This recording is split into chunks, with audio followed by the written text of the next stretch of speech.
Trekking poles came in the clutch once again, very helpful to have.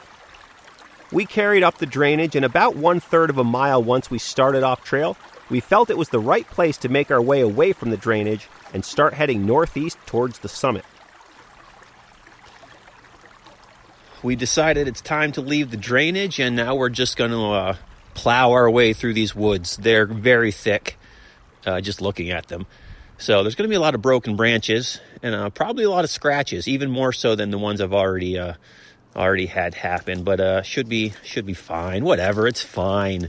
You get scratched and cut, and then you bleed, and then it heals, and you just do it again, over and over again. Whatever. All right, leaving the river, going through the woods, going to green.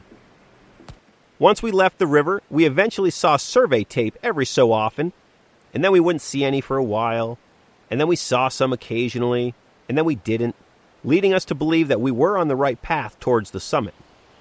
But we figured the survey tape may have been left by hikers in the past, potentially serving as low-key trail markers. But we followed the GPS route that Jonathan plotted before we left and continued on the path that we set out for. Of course, the path was... how should I put this? Slow.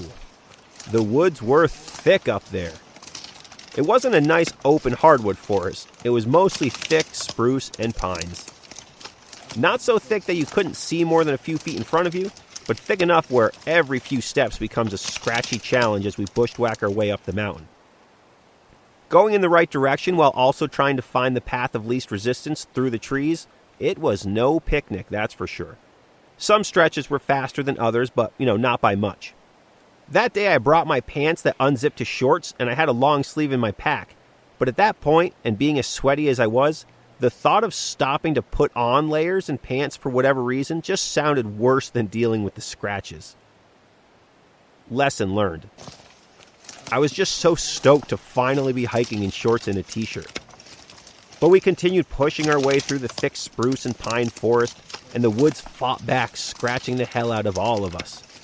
I even took one slice along the inside of my calf that took a good month and a half to heal, and I now have a scar that will forever remind me of my afternoon on Green Mountain, which I'm not upset about. So we continued pushing our way up through the woods, step by step, foot by foot, on this 1.4 mile, 900 feet of gain, thick bushwhack through the green forest. Following our path and occasionally checking the GPS to make sure we were roughly on the correct route we wanted to be heading up. We never really stopped to take a break because bushwhacking, though obviously physically challenging, is more of a mental challenge than anything. And since moving slower, you don't get that same fatigue that regular trail hiking may cause. Probably another reason we didn't stop. Oh, the black flies too. Yeah, they were on a warpath this day. There's another reason we didn't stop, those little relentless bastards. I actually can't even think back to my afternoon on the flanks of Green Mountain and not picture black flies swarming my head the entire time while branches scrape across my arms and legs. It's all I can remember. But such is hiking in the Adirondacks, especially off-trail. Well, not always, but often. We were making some nice progress, and the final push to the summit along the ridge was the hardest point of the hike for sure. As we approached the summit, we were now in the thick brush for the final portion. The type of thick woods where you actually can't see one another, and we're only 5 or 6 feet away from each other, where every step is a challenge. But in those scenarios, you really just have to tuck your head down and just go for it. Just send it, as people much cooler than I like to say. There's really nothing pretty about it. But this final push was at least met with some enthusiasm and a boost of energy knowing we were about to be at the summit. Of course, we knew before the hike that the summit was completely wooded and there were no views to be had up here anyways, which always makes the difficult, thick ascent sometimes more mentally draining because you're not working towards any real payoff at the summit, other than just, turning around. But knowing we were finally almost there, that did help. So we pushed and boom. Like breaking through a thick wall of brush, quite literally, we busted out onto the small wooden clearing. And we confirmed on the GPS, we were at the summit. We made it. Hot damn, that was quite the journey. But we made it to the Green Mountain Summit at 11:12 a.m., a little over 2.5 hours into our hike, standing on the completely viewless, wooded summit of the 45th tallest peak in the Adirondacks, 3,960 feet up in a very clear, very fresh, very blue spring/summer Adirondack sky. After a very difficult ascent, we are on top of green, and it is as underwhelming as advertised. Unlike Hopkins was. Wooded summit, no views anywhere, not even just, peeking through the trees. Yeah, we made it here. Bugs are crazy. We're going to go right back down. Time to go. We're just going to go down as fast as possible through the woods, kind of how we came up. But that might change possibly. And then we're going to eventually meet back on the hiking trail, which will be great. And that will be a nice fast trip out off the mountains. But it's a really, really lovely summer day in the woods. I have experienced a major cut. Blood everywhere, just gushing. Just kidding. It's not major, but there is blood. But I could have put on my pants and long sleeve shirt, but it's just so nice to finally be in the warm summer and be in a shorts and t-shirt out here on the trail. So I didn't. Whatever. Sue me. I didn't put it on. All right, time to go down green. No snow anywhere to be seen on this day. It was beautiful. The ratio of hiking time versus summit time may be actually the largest gap of any mountain that I've ever hiked. We made it to the summit, stood there, the three of us took a photo, and we started moving back down instantly. There wasn't much joy in that summit moment, to be honest with you. Sure, we worked really hard and we earned that mountain, but there was still so much work to be done before we could relax. And the bugs were brutal. And there was nowhere on the summit to sit down and chill, unless you're into sitting down in bushes and being destroyed by black flies. So if that's the case, let me tell you about a hike that you'll love. It's called Green Mountain. You've got to check it out. It is fun, of course, to have summited the 45th tallest peak in the park, though. But that's more fun now to remember than it was actually in the moment. Other than the fact that it's always nice being in the woods, but, it's definitely got its own bit of misery involved with it. So less than 60 seconds after coming out of the thick brush onto the little 10-foot summit clearing, we began bulldozing our way back into the woods and started our descent down the mountain. Now, when you're hiking off trail, getting to the summit is arguably the easier part, because the rule of up says just keep going up and you'll eventually land there if you're on the right mountain, of course. Going back down, however, and having to hit certain points, much more problematic if you get off route, or worse, completely lost. So we started back down a different way that we came up, by heading in the correct direction. After all, we did have a GPS with us. We put our heads down and moved forward step by step, plowing through the brush and the trees, going through the path of least resistance, which was usually all resistance in every possible direction. So the scratches and scrapes kept on coming. And no, I still didn't suit up more. I just accepted my fate this day. Next time I'll suit up, but today I didn't. I needed to be wearing shorts and a t-shirt. I just needed it. A few minutes into our descent, as we backtracked down the mountain via GPS and occasionally coming across points that we remember passing earlier on our ascent, we decided to change things up. Instead of going back down towards the drainage, a more gradual trip down the ridge, we decided to hike south and go directly down the mountain. A straight shot. Full send, as those cool kids say.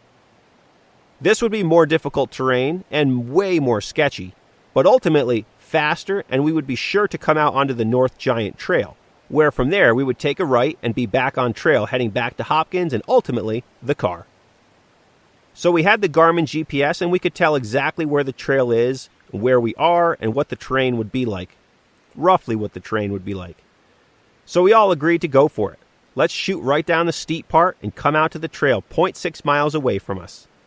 And when you're hiking and you hear something is only half a mile or so away, you think, oh, that's nothing. No problem.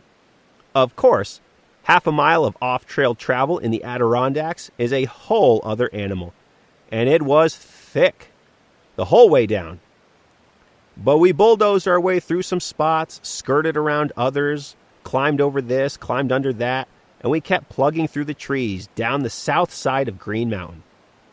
So we never stopped for lunch because, as I mentioned, the summit wasn't that type of spot, and the bugs were brutal. So I was definitely feeling the need for a snack, and I could physically feel it coming onto my body. But we kept pushing down, and then Kira said, "Wouldn't that suck if we came to a cliff and then we had to go all the way back up anyways and take the other route down we originally came up?" "Yeah, that would suck, wouldn't it? Wouldn't it? Wouldn't it, Kira?" I'm not adding this in for dramatic purposes for the podcast, but I kid you not. No more than 60 seconds after Kira cursed us with her very innocent statement, I hear Jonathan yell from up ahead, "Oh no, you guys aren't going to believe this." Right there, I knew what was ahead of us. "Tell me it's not a huge cliff," I yelled up, knowing what our fate was going to hold. "Yeah, it's a huge cliff," he yelled back. My heart sank at the thought of climbing back up this mountain. But I also said to myself, there has to be a way around it. And fortunately, as we all caught up to Jonathan, we found a workaround to get safely around the cliff. It would also allow us to lose elevation quickly from climbing down, so, that was helpful. So we began climbing down the cliff, getting caught on and slapped by branches, sliced on the legs here and there, the usual. At this point, I could start to feel that crampy feeling in my legs, however, from being maybe slightly dehydrated from not drinking enough or eating anything. And since we never stopped for lunch on top of Green, I actually hadn't really had anything to eat that day. And I always know when my quads start to tighten up a little bit and get a little Charlie horse whenever they tense, that is never a good sign, and it always seems to happen when I'm a little dehydrated and not sufficiently fueled, especially with all the sweating today. And I only say this to continue to push the idea of making sure you are properly fueled when you're out on the mountains, because things can get bad really quickly. So at that point, I stopped and pounded a bag of peanut butter M&Ms and slammed an entire Nalgene of Noon water. There. Now we're good. Okay, let's keep moving. Had to be done. And you'd think I would have learned having had this happen in the past, but sometimes I just don't want to ever stop and take off my backpack. So I just keep pushing. Not always a good thing. Sometimes a good thing, but sometimes a bad thing. But eventually I figured it out and made the right call. We carried on down the woods towards the trail, and then 0.9 miles after leaving the summit of Green, we came out onto a hiking trail. Boom. Right where we expected to land. I was so stoked to be on the trail to finish out the day at this point. Off-trail travel has its enjoyable moments, but sometimes I'm just ready to be back on a regular trail, not needing to focus nearly as much or struggle nearly as much for every step. Once we got down here, Jonathan was sure there was a lean-to somewhere over here, so we walked up and around the trail a little bit in search of this magical lean-to that doesn't seem to exist despite being on the map. Regardless, we were not able to find this lean-to. Perhaps it disappeared. Anyways, we were out of the thick woods, sort of speak, from Green Mountain, and we were back on a hiking trail. Time to cruise the 3 miles back to our car. So back towards Hopkins we went, and it just felt so great walking on a trail instead of barreling through trees. And it clearly made for very fast hiking too, might I add. About 3/4 of a mile on the trail, we crossed the drainage that we took up Green earlier in the day, thus completing our own little Green Mountain off-trail loop of sorts.